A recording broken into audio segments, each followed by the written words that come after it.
Hi friends, இந்த வீடியோவில் நெய் எப்படி செய்யலான்னு பார்க்கலாம். இது நான் ஒரு மாதமாக சேர்த்து வச்ச பாலாடை. இதில் நிறைய ஐஸ் க்யூப் போட்டு கூல் வாட்டரை போட்டு நல்லா மிக்சியில் போட்டு பீட் பண்ணிக்கிடணும். இது பச்சை தண்ணி ஊற்றக்கூடாது, ஒன்லி கூல் வாட்டர், நல்ல கூலான வாட்டர் போட்டு தான் நம்ம பீட் பண்ணணும். அப்போ தான் அந்த பாலாடை தனியாக அது உருண்டுட்டு வரும்.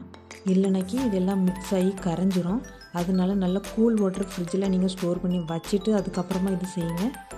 இந்த மாதிரி தனியாக பாலாடை உருண்டு வருது. இதை நம்ம தனியாக எடுத்து வச்சிடலாம். நல்லா கூல் வாட்டர் ஊற்றி நல்லா பீட் பண்ணுங்கள். அப்போ தான் அந்த வெண்ணெய் நல்லா உருண்டு வரும்.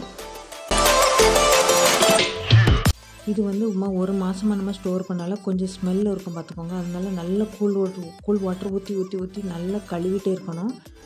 அப்போ தான் அந்த ஸ்மெல் எல்லாமே அதை விட்டு போயிடும். பாருங்கள், வெண்ணெய் இப்போ நமக்கு நல்லா கிடச்சிட்டு. இதை திருப்பி நம்ம கொஞ்சம் கூல் வாட்டர் ஊற்றி நல்லா க்ளீன் பண்ணுறோம். சாதாரண வாட்டர் யூஸ் பண்ணி நம்ம க்ளீன் பண்ணோன்னா இது அப்படி கரைஞ்சிரும். அதனால் நல்ல கூல் வாட்டரே நிறைய ஸ்டோர் பண்ணி வச்சுக்கோங்க. தேவைக்கு ஏற்ற மாதிரி நம்ம ஊற்றி அதை நம்ம நல்லா க்ளீன் பண்ணிடலாம்.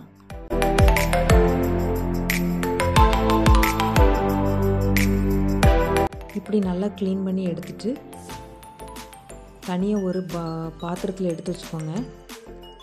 தண்ணி எல்லாமே எடுத்துட்டு மீதி உள்ளதை அப்படியே எடுத்து ஒரு பாத்திரத்தில் எடுத்து வச்சுக்கோங்க.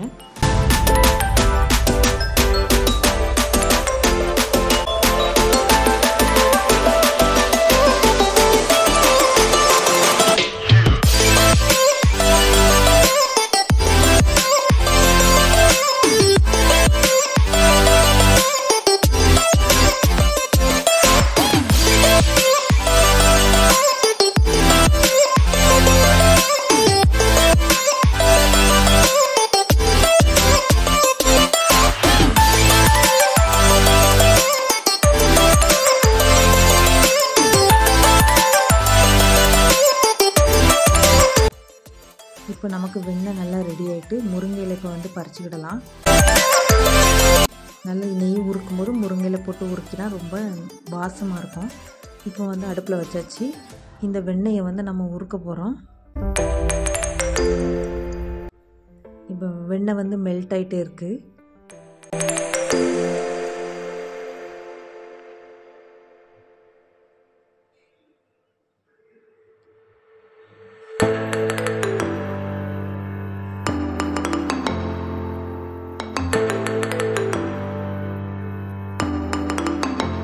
நல்லா சூடு பண்ணிகிட்டே இருக்கணும்.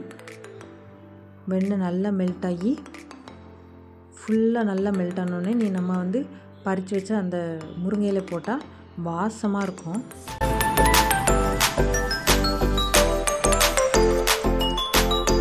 முருங்கை இல்லாதவங்க கருவேப்பிலையும் போடலாம்.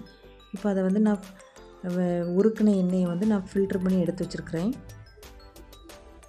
பாருங்கள், இது ஒரு பாட்டில் நம்ம ஸ்டோர் பண்ணிடலாம். எனக்கு 1/2 லிட்டர் நெய் கிடச்சிருக்குது. இந்த மாதிரி நீங்களும் கண்டிப்பாக செஞ்சு பாருங்கள். கடையில் நெய் வாங்காமல் நீங்களே ஓனாக செஞ்சு யூஸ் பண்ணுங்கள். Thank you friends.